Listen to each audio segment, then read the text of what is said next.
Régine de Tambel, dans la bibliothérapie créative, vous faites beaucoup l'éloge de la métaphore. Oui. Je crois qu'on en trouvera pas mal ce soir, des métaphores. Oui. Mais est-ce qu'il y a un mot, par exemple, qui soigne, qui nous aide quand on le prononce, quand on l'écrit ou quand vous, romancière, vous l'utilisez? Ah mais oui, mais de toute façon, le pouvoir des mots, ça on le connaît. Enfin, le pouvoir, je veux dire, même de la sonorité, même de la mendication, de la salivation d'un mot. Mais d'abord, on ne peut pas parler, on ne peut pas prononcer quelque chose sans respirer. Donc, un mot qui s'appuie sur les abdos, qui s'appuie sur le diaphragme. Il ne faut pas oublier que c'est tout notre corps qui porte les mots que nous lisons, les mots que nous disons. Oui. Et je crois qu'il ne faut pas intellectualiser justement ni la littérature, ni les mots. Quand Clara dit sortilège ou vestibule, vous savez à quoi ça me fait penser? Ça me fait penser quand j'étais gamine et que je lisais Pagnol et qui disait qu'il tenait le fameux carnet avec les mots les plus longs. Un jour son père lui offre, dit-il, mon père m'offrit anticonstitutionnellement. Alors il met un quart d'heure à l'écrire sur son carnet. Et puis il adorait aussi le mot manivelle. Mais alors vestibule, manivelle. Oui, le plus beau mot de la langue française, Régine de Tambel. Ah non, j'en ai trop là. Allez, un seul, celui qui vient du corps. Ah, bon, histoire. Histoire, ah, c'est pas mal. Philippe Besson. La bibliothérapie a sans doute beaucoup de choses à dire sur les hauts de Hurlevent. Mais alors, vous, ma chère Régine, en tant que romancière, en tant que bibliothérapeute, si je vous demandais un livre qui doit être absolument lu pour faire du bien. Oui. Alors, si Les Hauts de Hurlevent, c'est le livre de la dépression, celui que j'ai choisi moi, c'est Robinson Crusoe, dans la version originale donc de Daniel Defoe. Et pour moi, c'est le livre fabuleux de la sortie de dépression.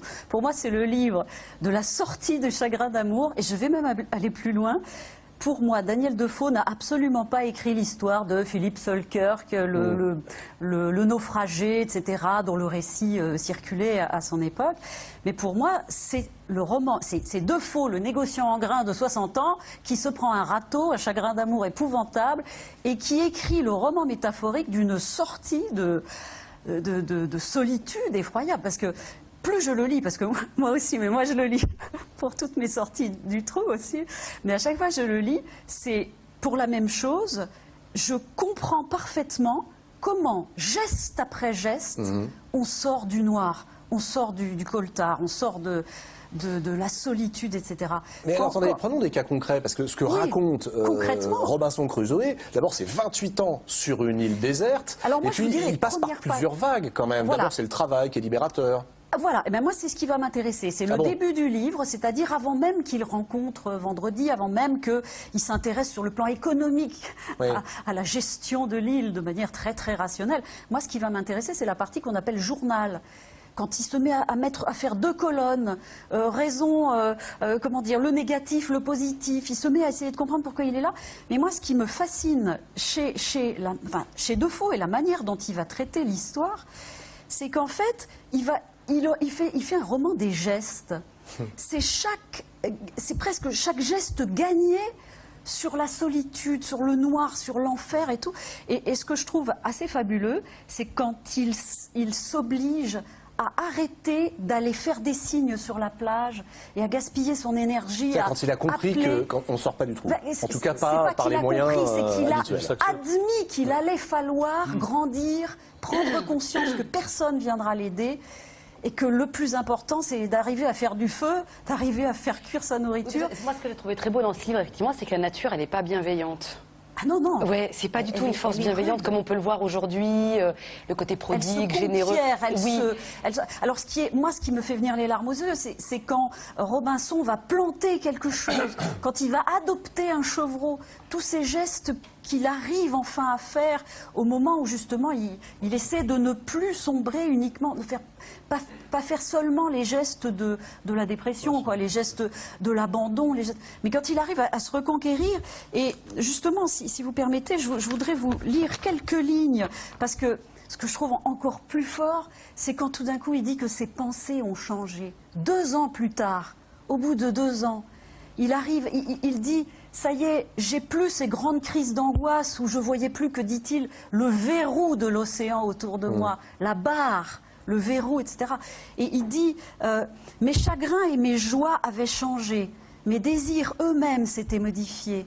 Mes affections n'avaient plus les mêmes objets et je me délectais de choses toutes différentes de celles qui me charmaient quand j'étais arrivée sur l'île il y a 2 ans déjà. Et il dit, maintenant, je commençais à m'habituer à de nouvelles pensées.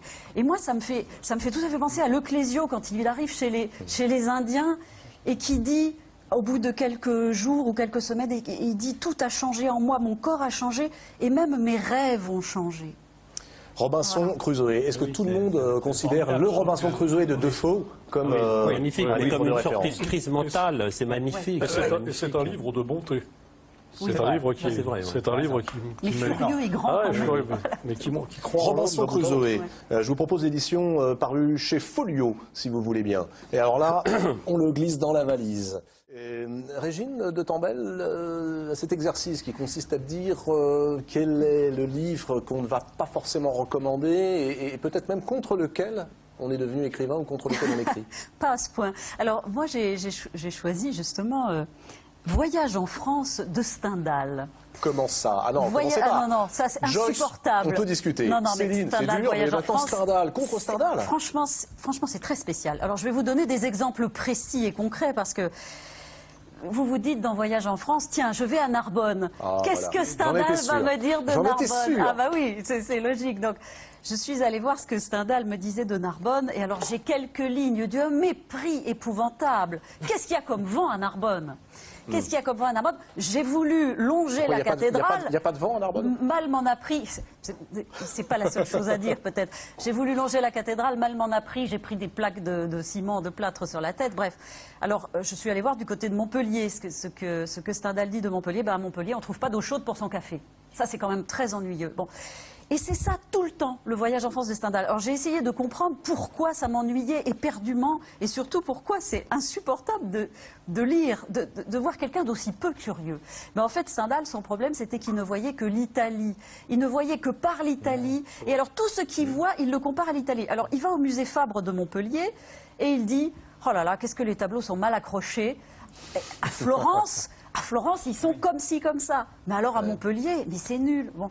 Et tout ce qu'il voit, il va le comparer. Et alors moi, ça m'a fait penser au problème de Lord Jim dans Conrad, chez Conrad. Lord Jim qui lit des romans d'aventure, qui veut être marin. Ouais. Et à chaque fois qu'il rencontre l'aventure, il se trompe. À chaque fois qu'il aurait pu être comme un héros de ces romans d'aventure, il ne le voit pas. Il va laisser 800 pèlerins mourir sur un cargo ou manquer mourir. Voilà. Il va faire des choses d'une lâcheté. C'est Lord Jim. Il voudrait être un grand écrivain, il voudrait voir, mais il ne voit pas. Non, je ne dis pas qu'il devrait être un grand écrivain. Je dis qu'on est 80 ans ou 100 ans avant le début des vrais ethnologues, qui ne vont pas se demander pourquoi il n'y a pas d'eau chaude à Montpellier, mais qui vont se dire, tiens, si on essayait le café froid, pourquoi ils boivent le café froid? Qu'est-ce qu'ils y trouvent? Pardon, j'essaie de le sauver un peu, Stendhal. Il écrit ça, d'abord, c'est une commande, il ne faut pas l'oublier, c'est entre la Chartreuse de Parme et le Rouge et le Noir. Ah bah ça se voit, alors, c'était vraiment de mauvais cœur, de mauvais gré. Mais est-ce qu'il n'est pas celui qui invente 100 ans, 150 ans avant ce qu'on appelle le nouveau journalisme? C'est-à-dire qu'il ne raconte pas la vérité, il dit des choses subjectives. Touristique. Ouais, non. Avant Tom Wolfe et avant Truman Capote, il y a Stendhal, non? Non. J'y arriverai pas. J'y arriverai pas à sauver Stendhal. Non, mais il n'aime rien, il n'aime que l'Italie. Donc à partir de là, il ne fallait pas lui commander un voyage en France, là, pour le coup. Bon, très bien. Vous m'avez dit un jour.